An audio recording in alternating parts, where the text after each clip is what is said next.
FIA ने chairman PTI barrister Gohar Rauf Hasan साहब उमर अयूब को तलब किया है, पेश होंगे, वो बयान रिकॉर्ड करवाएंगे क्योंकि बानी ने तो इस मामले में शामिल तफ्तीश होने से इनकार कर दिया था। जब उनके पास गए थे उन्होंने कहा अपने वकला की मौजूदगी में बात करेंगे, जो भी करेंगे। तो सर अब जिन लोगों को, बाकी लोगों को नोटिस किए गए हैं वो पेश होंगे वैसा?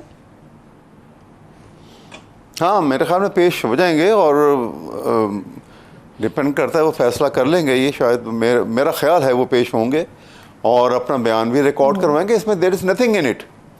ये तो एक आप राई का पहाड़ बना रहे हैं, कोई ऐसा मसला नहीं है। और इसको प्ले आप करके आप खुद कॉन्शियसनेस का मुजाहरा कर रहे हैं बिला वजह, बिला जवाज़। अगर किसी ने कोई हिस्ट्री से कोई बात कह दी है तो हिस्ट्री में तो हिस्ट्री का कलम तो बड़ा जालिमाना तरीके से सच्चाई लिख देता है। वो सच्चाई अगर कहीं मौजूद है और वो जिक्र हो गया तो उसमें कौन सा गुनाह हो गया? कोई ऐसी बात अगर ये लिख दी जाए कि जब वहाँ मेजॉरिटी पार्टी आगे जीत गई थी, उसको हक नहीं दिया गया और माइनॉरिटी पार्टी जो है उसको जो है वो यहाँ बनी, और ये फैक्टर्स जो हैं वो पाकिस्तान के तोड़ने का बायस बन गए, तो इसमें नुकसान गुनाह वाली कौन सी बात है, बुराई वाली कौन सी बात है? ये एक हिस्ट्री है और सबके सामने खुली हुई हिस्ट्री है। ये अंदाज सोच का बदलना पड़ेगा हमें अपना, कि हम आंखें बंद करके बैठ जाएं और कहें कि किसी ने कुछ नहीं देखा और किसी ने कुछ नहीं पढ़ा। ये हमें बदलना पड़ेगा। अहमद साहब, कोई बुराई वाली इसमें तो समझ आए ना कि इसमें कौन सी ऐसी बात है। सर वो आपको ऑफर कर रहे हैं कि बगावत छोड़ें और जो आप लोगों ने पोस्ट की है, जो पोस्ट हुई है उसे डिलीट करें, मुज़ाकरात करें। तो सर पोस्ट को डिलीट करेंगे, मुज़ाकरात के लिए आगे बढ़ेंगे हुकूमत के साथ, क्योंकि वज़ीर क़ानून कह रहे हैं कि आप अपने इक़दामात से खुद अपने ऊपर पाबंदी लगवा रहे हैं। वो पाबंदी लगानी है तो वो कोई हरकत उन्होंने जो है वो कम से कम कोई ऐसी बात तो की नहीं कि जहाँ पे कोई भी अखलाकियात को मद्देनज़र रखा हो, कानून को मद्देनज़र रखा हो या कॉन्स्टिट्यूशन की कोई अहमियत को समझा हो। इसलिए जो करना है वो तो करेंगे, बिला जवाज़ भी करेंगे।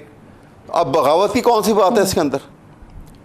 ये कह देना कि एक मेजॉरिटी पार्टी को हुकूमत नहीं मिली थी फलां साल में और उसका एक बहुत बड़ा नुकसान हुआ, तो ये बगावत की कौन सी बात आ गई इसके अंदर? ये तो हिस्ट्री है। उससे मौजूदा हालात से कंपैरिजन करना, आप नहीं समझते कि ये मामला कुछ तो संगीनियत की तरफ जा रहा है? हाँ, नहीं जी, सवाल ये है कि हमेशा होता है, आप पास्ट के वाक़यात के साथ कंपैरिजन करते हैं मौजूदा हालात को और उसी के कहते हैं कि आप सबक सीखो उससे। ये तो हमेशा होता आया है। आप कोई सीखे या ना सीखे वो अलग बात है। इसमें बगावत की कौन सी बात आ गई? कोई रमक भी नहीं है बगावत की जरा बराबर भी। अकील साहब, एफआईए ने पहले खान साहब से पूछगछ, बिल्कुल ठीक सर, आपका कमेंट आ गया है इस पर। अकील साहब, पहले बानी पीटीआई से पूछगछ का फैसला किया, वहाँ से इनकार हो गया, वकला के बगैर बात नहीं करेंगे, फिर उसके बाद ये नोटिस कर दिए 3 रहनुमाओं को। अगर सर इस पोस्ट का मतन ऐसा है कि जिस पर केस बनता है, तो ये कोई बहुत लंबी चौड़ी चीज़ तो नहीं है, ये तो चंद घंटों की का मामला है। केस इसके ऊपर बन जाना चाहिए। डिजिटल फुटप्रिंट से मालूम हो सकता है कि ट्वीट कहाँ से किया गया, पोस्ट कहाँ से हुई, किस मुल्क से हुई, किस शहर से हुई, आईपीपी के थ्रू। तो फिर आईपी के थ्रू हो सकता है, तो फिर इतनी भाग दौड़ क्यों हो रही है? किरण, मैं थोड़ा सा इसके एक स्टेप पीछे लूँगा और उसमें यह है कि मैं अहमद अवैस साहब की बात सुन रहा था। बात हमीदुर रहमान कमीशन रिपोर्ट की नहीं है। बात यह है कि जो अभी फिल वक्त ट्वीट पिन हुई है इनके अपने ऑफिशियल पेज पे, डॉक्यूमेंट्री, वो डॉक्यूमेंट्री है और जो कि ये 8 तारीख को अपने इस्लामाबाद के रवात वाले जलसे में चलाना चाह रहे हैं और ये इनका एलामिया जारी हुआ है। अब तो बिल्कुल स्टेट के साथ ये महाजा राय पे उतर आए हैं, इदारों के साथ महाजा राय पे उतर आए हैं। बात हमीदुर रहमान कमीशन रिपोर्ट की अब नहीं रही, बात उससे कई आगे चली गई है। और बात असल में है क्या? बात है इंतशार फैलाने की, बात है मुल्क को 2 लाख दोबारा करने की, खुदा ना खास्ता। फिर क्या रवात वाला जलसा जो है जिसपे बड़ी सख्त शराइत लगाकर आप लोगों ने इजाजत तो दे दी है, फिर ये क्या मनसूख भी हो सकती है? मैं तो कहूँगा कि ये बिल्कुल फिलफौर मनसूख करना चाहिए इनका जलसा। और जलसा इसलिए कि किसी इंतशारी टोले को कोई जमहूरियत इजाज़त नहीं देती कि वो इस तरह का तूफान। आपकी राय है या हुकूमत डिस्कस कर रही है इस पर? हुकूमत बिल्कुल सोच रही है इसके ऊपर और हुकूमत सोचेगी, क्योंकि इन्होंने जो ट्वीट की उसके ऊपर ये इनकी अपनी हुकूमत का कानून बनाया हुआ है। पाकिस्तान की फौज के सिपा सालार की तस्वीर भी आखिर में लगाई और इस तरह उसकी तो मुताबिकत ये बेसिकली जो इजाजत दी गई है ये अदालत की तरफ से दी गई है, तो फिर क्या ये मामला फिर लिंगर ऑन करेगा, अदालत भी लेके जाएंगे? बिल्कुल। देखें, अब मुझे तो समझ नहीं आती, मैंने अपने इतने अरसे की प्रैक्टिस में, जो फौजदारी प्रैक्टिस मैंने की है, हमें तो कहा जाता है थानों से दूर रहें, हमें तो कहा जाता है वकील का कोई काम नहीं है किसी थाने में जाके किसी मुलजिम के साथ वहाँ पे पेश होना, अदालत में आपका काम है अदालत में पेश हो। 161 का बयान जो है वो कौन से वकील की मौजूदगी में हो रहा है? मेरे ख्याल से एक सिंपल स्टेटमेंट है, लॉ इन्फोर्समेंट एजेंसीज अपना काम कर रही हैं, वो इन्वेस्टिगेट कर रही हैं उस मामले को। मेरी प्रेस कॉन्फ्रेंस थी, उसके बाद मैंने कहा कानून अपनी हरकत में आएगा, अपना रास्ता अख्तियार करेगा। अगर आप समझते हैं कि आप मुल्क तोड़ने की तहरीक चलाएंगे तो आपके खिलाफ कानूनी कार्रवाई होगी, और यही हुआ। उसके बाद FIA ने नोटिस लिया, और अगर बानिए PTI इस जिद पे हैं कि उन्होंने इन्वेस्टिगेशन एजेंसीज को कोई जवाब नहीं देना, अपना बयान रिकॉर्ड नहीं करवाना, तो वो लोग जो अभी एक ऐसी गुमगू की सिचुएशन में हैं, जिनको ये नहीं पता, एक पार्टी का मेंबर उनका कहता है कि जी ये उनकी इमा पे हुआ, उनकी इंस्ट्रक्शन पे हुआ, दूसरा कहता है कि मालूम नहीं है, तीसरा कहता है ऐसा नहीं होगा। तो ये तो पहले आपस में तो तय करें। आपने बात सुन ली अकील साहब की, हुकूमत क्या समझ रही है इस पोस्ट से? वो समझते हैं कि फौज को बगावत पर उकसाने के जुमरे में आती है ये पोस्ट जो आज तक पिन हुई हुई है बानिए चेयरमैन के, बानिए PTI की ट्विटर अकाउंट पर, एक्स अकाउंट पर। जमीयत उलमाए इस्लाम का क्या ख्याल है सर उस पोस्ट के बारे में? देखी होगी देखिए किरण बीबी, जमीयत उलमाए इस्लाम ने तो बाकायदा इस पर कोई ऑफिशियली मीटिंग नहीं की है कि ये क्या सिलसिला चल रहा है, ठीक। लेकिन मैं अपनी ज़ाती राय देता हूँ। बात यह है कि 76 साल में ये मुल्क, इस मुल्क के हुक्मरान, सियासतदान, पॉलिसियाँ तजादात के शिकार है। सही। अब सवाल ये है कि मुल्क दो लख्त हुआ, ये एक हकीकत है, और मुल्क तकलीफ दे हकीकत है। बिल्कुल तकलीफ दे हकीकत है, किसी को इससे खुशी नहीं होनी चाहिए। दूसरी बात ये कि किसने किया, बाकी अहमदुर्रहमान कमीशन रिपोर्ट पढ़ने की नौबत बाद में आएगी, उस वक्त रूल को, ठीक है ना। तीसरी बात ये भी हकीकत है, मालूम है कि वो कौन था। तीसरी बात ये है कि अक्सरियत वोट किसको मिले, अक़लियत किस पार्टी के पास थी, तो फिर ये भी एक हकीकत है, मालूम है। और ये भी एक हकीकत है कि हुकूमत अक्सरियत के हवाले क्यों नहीं की गई, अक़लियत के हवाले क्यों की गई, ठीक है ना। ये तमाम हकीकतें हैं, इससे आप इनकार कैसे कर सकते हैं? एक बात सही, अगर किसी ने इसका जिक्र किया, किसी ने इसका जिक्र किया, क्या इससे पहले दिगर सियासी क़ियादतों ने आज भी मौजूद है, जिंदा है, उन्होंने जिक्र नहीं किया? किया है उसका जिक्र। आप पुराना क्लिप्स उठा के देखिए, तो सबने किया। हाँ, तो जब सबने किया तो फिर उन सबको हथकड़ी डाल के बगावत का मुकदमा बना के अंदर डाल दे। ठीक। बात वीडियो चलाने तक, जी, जो वीडियो चलाया गया है, जिसने भी पोस्ट किया है, जिसके अकाउंट से भी चला है, बात यहाँ तक क्यों पहुँची, असबाब और अवामिर क्या है, ज़रा इसको भी जांचे ना।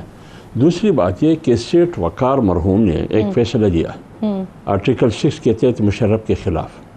उन्होंने तो कानून और आइन के तहत फैसला दिया होगा ना। एक सिटिंग जज था हाई कोर्ट का, पेशावर हाई कोर्ट का चीफ जस्टिस था, उस पर हम क्यों इतने सिखपा हो गए? उन्होंने तो आइन कानून के तहत फैसला दिया, एक आइनी और कानूनी पोजीशन पर बैठ के हम क्यों सिखपा हो गए? सही, ठीक है ना। अच्छा, तो मुझे ये था। तीसरी बात ये, अगर इस पोस्ट करने पर ठीक है वो उस पर बगावत का मुकदमा बनता है, तो आज़ाद कश्मीर में वो अहमद फरहाद ने कौन सा गुनाह किया था जो हफ्ते गायब था? एक शेर पड़ा था ना, उस शेर के नतीजे में उससे उठा लो, तो उठा दिया उसको।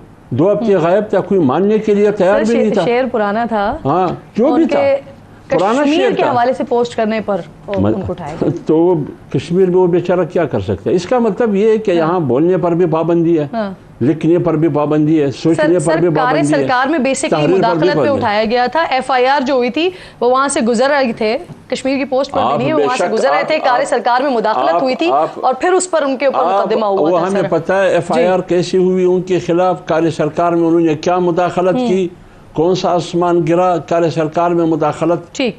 अच्छा सर, एक और चीज़ अभी आ रही है, लीगी रहनुमा जो है वो दावा कर रहे हैं कि मौलाना साहब के साथ राब्ते भी बहाल हो गए हैं, जल्द मौलाना साहब मान भी जाएंगे। तो सर किन शराइत पर मान रहे हैं मौलाना साहब? जब मौलाना साहब मान जाएंगे तो फिर मौलाना क्या करेंगे? ये तो मैं आपसे पूछ रही हूँ ना, ये आपको पता होगा अगर मान जाएंगे तो। आपने हमारे लीगी रहनुमा दावा कर रहे हैं, जो लीगी रहनुमाओं का हवाला दिया वो कहते हैं जब मौलाना मान जाएंगे तो फिर मौलाना क्या करेंगे? आपके साथ हुकूमत में कबड्डी खेलेंगे? शायद हुकूमत मुखालिफ जो एहतजाज है वो नहीं करेंगे। एक बात मेरे सुनिए, इस हुकूमत को सपोर्ट करना अपनी सियासत पे कुल्हाड़ी मारने की मुतरादिफ है। आज आप इस मुल्क में रेफरेंडम कर लें जी कि ये हुकूमत अवामी मैंडेट का हामिल हुकूमत है या नहीं, आज रेफरेंडम कर ले। पाकिस्तान की आज अल्हम्दुलिल्लाह साहब आप ऑन रिकॉर्ड आवाम को बता दें कि किसी भी सूरत मौलाना साहब इस हुकूमत को सपोर्ट नहीं करेंगे, इस हुकूमत के साथ नहीं होंगे। मैं आपको कहूँगा कि किसी भी सूरत में जमीयत उलमा इस्लाम हुकूमत को सपोर्ट नहीं करेगी, न वोट करेगी, न हुकूमत का हिस्सा बनेगी, अपोजिशन में पार्लियामेंट के अंदर रहेगी और पार्लियामेंट के बाहर अवामी असम्बली लगाएंगी। और आज भी मुजफ्फरगढ़ में अभी हमारा जलसा जारी है, अवामी असम्बली, यही सिलसिला जारी रहेगा। ठीक, आप रिकॉर्ड पर ले आए हैं इस बात को। अहमद उवैस साहब, सर पीटीआई की क़यादत चीफ जस्टिस साहब के ऊपर एतराज़ात उठा रही है। कल मेरे प्रोग्राम थे सेनेटर मोमिन साहब और वो फरमा रहे थे कि चीफ जस्टिस साहब अपने आप को इस बेंच से, फुल कोर्ट से अलहदा कर लें। हालांकि आप ही लोग थे सर जो चीफ जस्टिस साहब से मुतालबा कर रहे थे कि फुल कोर्ट बेंच जो है वो तश्कील दिया जाए और अब जो है उसी पर बेंच पर और जो बेंच की सरबराही कर रहे हैं उन पर एतराज़ कर रहे हैं आप लोग।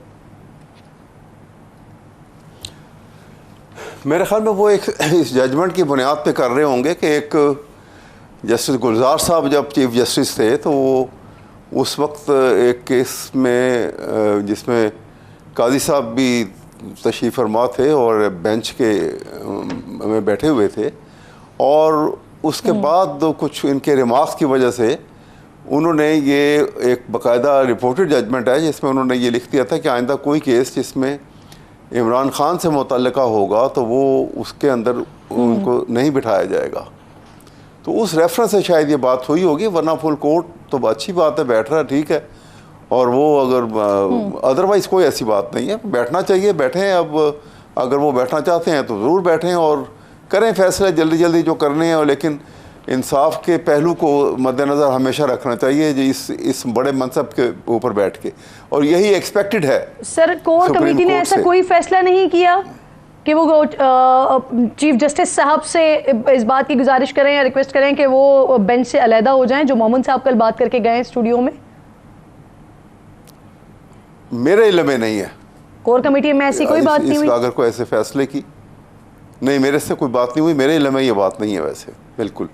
अच्छा अहमद साहब, सर आपको लगता है कि चीफ जस्टिस पर एतराज़ करके किसी भी किस्म का रिलीफ हासिल किया जा सकता है या दूसरी सूरत में इसका नुकसान हो सकता है? वो जो नुकसान तो इतने हो चुके हैं, और क्या नुकसान होगा। चीफ साहब ने जो फैसला सुनाया था इलेक्शन सिंबल का फैसला रात के 11 बजे सुना के, इससे बड़ा नुकसान क्या कर सकते थे वो। ये तो छोड़ें आप, माजी में जो बातें हो गई हैं। हम तो कहते हैं कि आगे वे फॉरवर्ड होना चाहिए, आगे चलें, पिछली गलतियां हुई सही हुई, आगे ठीक होके चलें, इंसाफ के तकाजे पूरे करें और उस मनसब को एहसास करें, क्योंकि हम समझते हैं कि जज जब इंसाफ की कुर्सी में बैठता है तो के लिए तो हुकूमत आपसे बात करने को तैयार है, हुकूमत आपके साथ मुज़ाकरात करने को तैयार है, लेकिन वे फॉरवर्ड के लिए तो आप लोग मुज़ाकरात के लिए तैयार नहीं है। आपकी तरफ से तो कैटेगोरिकली कह दिया जाता है कि हम ये देखो ना, अभी डाकुओं के साथ बैठेंगे ही नहीं, या उनके साथ ही नहीं बैठेंगे जिनके पास पावर ही नहीं है। बात यहाँ की थी कि मेरी बात सुनिए, मैंने आगे भी ये बात की थी कि वे फॉरवर्ड का इसमें हुकूमत के मुज़ाकर का तरीका ये होता है।